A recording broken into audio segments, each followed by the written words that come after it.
Hey, what's up guys? So welcome back. I told you I was gonna make two other videos. I'm here on the first one, and it is what to look for in a diesel, specifically this 6.7 or Ford series, heavy duty, super duty, and all that. So my first diesel truck was a 2018 Ram 2500 with the Cummins. I had the 68 RFE transmission, and obviously in the 2500 series, there's only one transmission you get.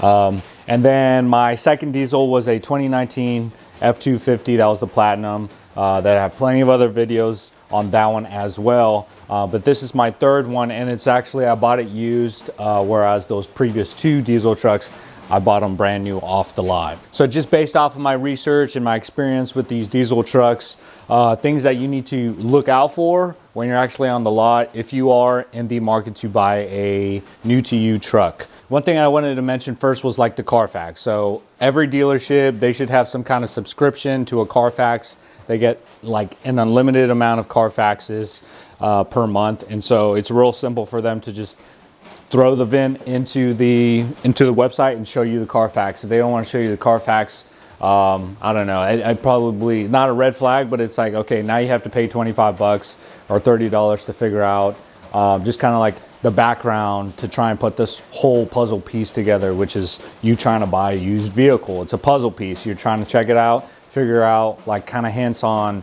you know, what was it used for? Is it more so city mileage versus highway mileage? What were they using it for? Towing, daily driving, things like that. So you wanted to check out the Carfax, make sure that has a clear title, any accidents reported, any maintenance services that they've done. So those are the things you want to keep in mind that'll help you make the best decision before purchasing your used truck. All right guys, so next thing I wanted to highlight when you're checking out a used truck is making sure all of the electronics work. Radio is, you know, radio, Bluetooth. You want to make sure that your sunroof or moonroof can tilt, slide, do all that, no hiccups. If you have a sliding rear window, that's one thing that you do want to test out. So making sure windows go down. If you have the tilt side view mirrors, making sure those, fold in, fold out. You want to check all your lights are working. If you have clearance lamps, I love those clearance lamps. I had them in my Ram 2500. I love those things, which is good because when you have, well, a lot of people don't know this. If you have clearance lights and they're on, obviously your truck, they're going to be on while you're driving. It means that you're taking up most of the road, right? Compared to a car or an SUV or just a truck. That means you're in tow. Most of the time you're towing. My boat is like 8.5 feet wide, super wide. Can't really see too much off to the sides other than like if there's vehicles passing. Things like that. But those clearance lights are supposed to tell oncoming traffic that, hey, I'm taking up most of the road. And really compared to, a Honda Civic versus this truck, like this truck's taking up the majority of the road. So, all right, so after I mentioned, you're gonna make sure everything works, all the electronics, the windows, brake lights, all that works. You wanna make sure that your AC actually works, because I don't know about you, but if you live up in the north or if you live in the south, it doesn't matter. You're either gonna have a cold winter, or you're gonna have a cold or a hot summer. And either one of those, you need either, freezing AC or you need a hot heater, So for the most part, make sure that the air conditioner works. If it's not, like that's definitely probably a deciding factor with me in terms of like, hey, it's not the truck for me, or it needs to get fixed. As a part of the actual underwriting or the deal. All right, so continuing on, it's a nasty day out here in North Carolina. Next part you want to actually check out is the actual body of the truck, right? Nothing mechanical just yet. All right, so doing a good walk around. I walked around, kind of looked at all the edges, make sure that the door panels were all straight, and if there's any manipulation, then that may show that it could have been in an accident, so like making sure all these lines are straight, especially on these panels with the fenders, the hood, door panels, those kinds of things. You actually want to get up, check out on the wheel wells, check out if this was an oil field truck or like used out ranching or something like that. Like you're not going to have these felt kind of covers are going to be beat up. And you know, if that was also a case, you'd see some rock chips right here.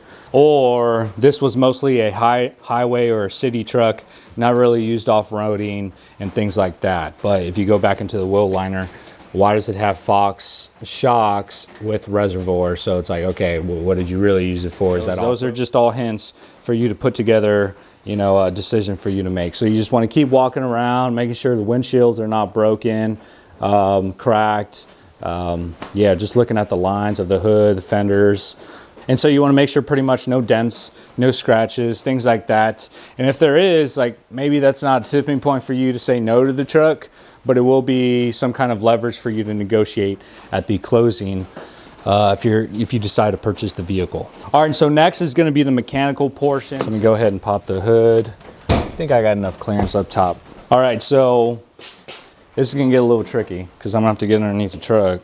All right, so we're underneath the front bumper, and that's what makes it super easy to get it underneath the truck is this ranch hand bumper right here, right above my head. Just don't hit your head on something like this. All right, so one, you're gonna have to probably first check for rust. If rust is a deal breaker for you, which it was for one of the trucks that I checked out prior to buying this truck, I gave it a hard pass. This one came from Texas. All right, so you're gonna look underneath and check for any coolant leaks right here. All right, nothing looks good. You're gonna look all across the frame. Okay, so if everything kind of looks clean right there, everything looks clean right here. All right, then obviously that shows that there are no leaks in that general area.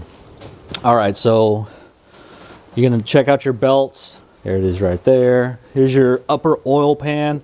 All right, so I know this is notorious on these 6.7 diesels, is this upper oil pan leak that starts, or it's really underneath that screw. So as you can see, there's some oil residue right there. So that's leaking on the passenger side. Let's go check on the driver's side because it also leaks in the same spot, just in the opposite side. Let me see, right there. Okay, so I kept that in mind when I checked out the truck, and yes, I absolutely was underneath the truck when I was checking it out. If you're gonna, you know, obviously make a purchase of a significant amount of money, you wanna make sure you're making the right and best decision. So my ass was underneath the truck for about a good 10, 15 minutes. I didn't care what they thought. I was checking out the truck. All right, so this has a, I think this is an aftermarket. Yeah, it says Moog Performance on there, so I kind of like that. It's got a grease zerk on there, makes it a little easy to maintain. All right, so boom, let's check out the front pumpkin.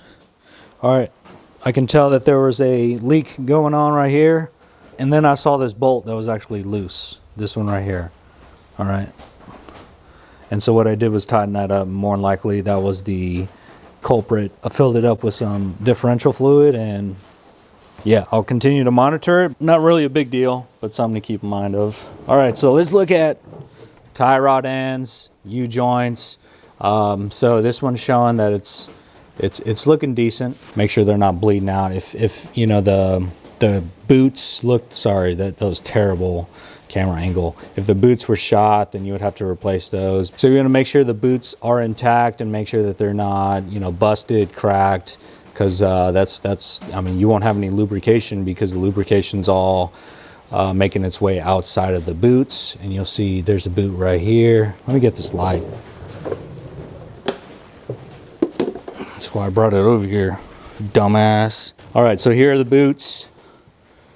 There's one right here, one right there. All right, there's one right here. Those keep all the grease intact and they lubricate the joints as it obviously rotates. All right, so if those are cracked, that means all the grease and lubricant is escaping, or it's allowing water, which is fighting against your lubricity of the grease. So just one thing to keep in mind, both sides are looking pretty good. Here's the driver's side.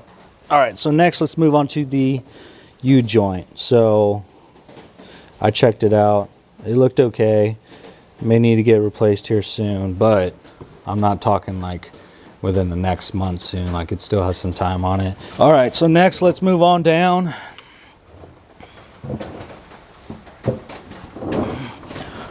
All right, so now we are underneath the transmission. All right, here's the lower oil pan. All right, so you're just kind of gonna skirt around here, making sure there are no leaks. And if there is a leak, this is a pretty simple fix. Yeah, at the time of your oil change, you're gonna drop the pan, you're gonna throw on a new gasket, and you're just gonna tighten them back up, make sure those bolts are torqued down to spec, and you're good to go. That's a simple fix. All right, here's where your oil filter is mounted on. Again, just kind of skirt around.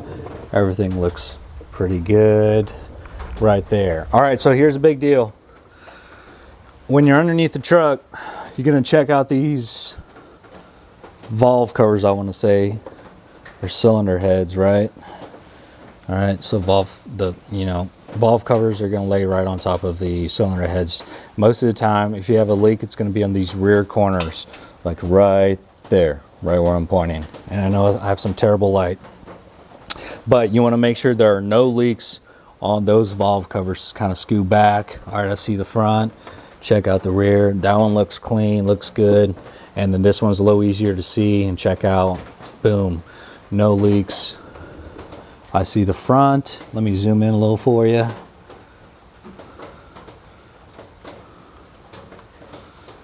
Okay, so right there, right off the edge. And boom, nothing coming down on the corner. So that's a really good sign, because the cost to actually get these leaks fixed are not very fun, because one, you have the intake manifold up top, you have the EGR on this side. So hopefully, if it is one or the other, it is the driver's side, because you have the EGR entirely on top of this cylinder head on the passenger side. Okay, so next we have the transmission pan, and you just kind of skirt around, see if there are any leaks of any sort, and this one is looking really, really good. All right, so no leaks here. I do love how the 2015, I think the 2016, or 2011 through the 2016, they have bolts on the transmission pan, so it makes it super easy to do yourself a little transmission fluid flush, or if you need to do a whole service. I mean, it's just as easy as the 17s and up. And you just take off the pan. Okay, so you're gonna check out these joints. Are you gonna check out for any weird leaks along the frame? All right, coming down this side, checking down this side.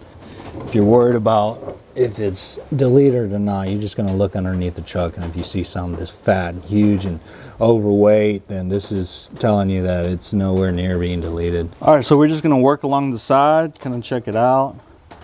I see no mud, so that kind of gives me a good sign or a hint that, all right, this wasn't used for like mudding or some crazy off-road, because you would see mud up in those top crevices and places where, mud probably shouldn't have gotten up there, just based off of highway and city driving. All right, so you're gonna check out this, let's see, this U-joint right here. Kind of work your way back. All right, this is where I noticed where I had a WirelessONE Airlift system, so that's pretty cool. All right, let's keep working back. Sorry for the terrible lighting. All right, and then here's the rear differential. All right, so when you get to this point, you're gonna check out the health of your shocks. All right, and usually you're gonna see some grease built up right there, some oil built up right on this shock shaft right there. This one's looking pretty good. Yeah, this truck definitely has airbags. Second to last thing I'm going to show you is, does it have a spare? Okay, and then is your rear differential leaking as well? If not, you're good to go. All right, so last thing I wanted to show you underneath the truck was, it's probably hard to get the camera back here, but you want to check and see how much brake pad you have. So let's get out from underneath the truck and work our way upstairs. All right, so here we are on top of the truck. Look at just general first looks. You're looking for any oil spray. If there's any oil spray, something may have blew up, like a charger cooler right here that usually goes out. And then you're just gonna start checking fluid levels. Coolant level right there. You're gonna check your brake fluid level right there. Power steering, hydraulic steering, if you have it. You're gonna check the level right here. Air filter, it may or may have one of those air flow monitors. And then batteries. So if you do have a battery sticker that's sticking out, this one says May of 2021. I know that it is a 1.5 years old. And more than likely, if this is the exact same battery, but I don't have a sticker on it, more than likely it was replaced at the same time. So I would make an assumption that this battery is also a 1.5 years old. Kind of got to get in here, make sure you have a flashlight. Obviously the EGR is still intact. I do see some overspray, some little bit of oil fluid, and it was probably the charge air cooler. I'm not worried about that. Second to the last thing, you want to make sure everything just looks tight, no leaks, nothing's looking crazy up here. And then one of the things that you have to check is blow by. I'm gonna go in here.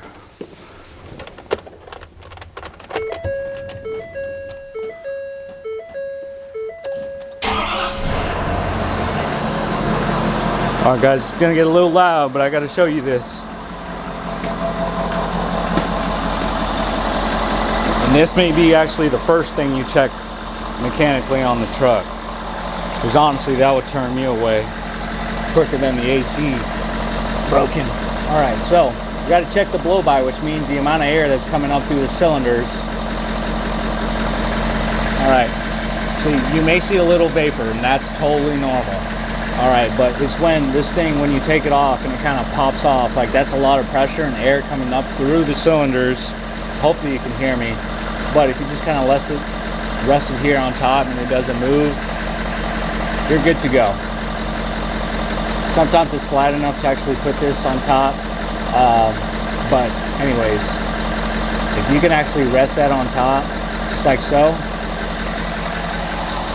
and not see it move, then don't worry about blow-by, because it barely has any, if it even has any, okay? Small vapors, that's normal. All right, so that is probably the first thing you want to check on these 6.7 diesels, or diesels, period. All right, guys, so that's it for this video. I know I'm probably forgetting some things, but I mean, at this point, I've probably spent maybe 15, 20 minutes checking out the vehicle, maybe no more than 30 minutes. And then I go on the test drive, because I'm not gonna waste my time or the dealer's time on like a truck that I probably won't buy because something may have failed. I had too much rust. The amount of blow-by was excessive. Like, that's a lot of money to repair if you even wanted to go that route. So at that point, if it passed, the sniff test of what I actually just showed y'all, then I'm gonna take it on a test drive, see how it drives city, check it out on the highway, and then boom, make the decision if it works out for you. It's a good thing. On the test drive, the salesman actually mentioned, like we advertise, we do oil changes before, and he was telling me like they took it to the shop and he was like, hey, this oil's clean. Do you still want me to change it? And so, he was talking himself up in terms of like, yeah, the maintenance was done, even if the mechanic said it didn't need to be changed. All right, so based off of that comment, I was like, well, let me see the service receipt. And so they were able to pull it up, and I saw that they gave it not only an oil change, but they changed out the air filter, and they replaced the fuel filter and the fuel water separator.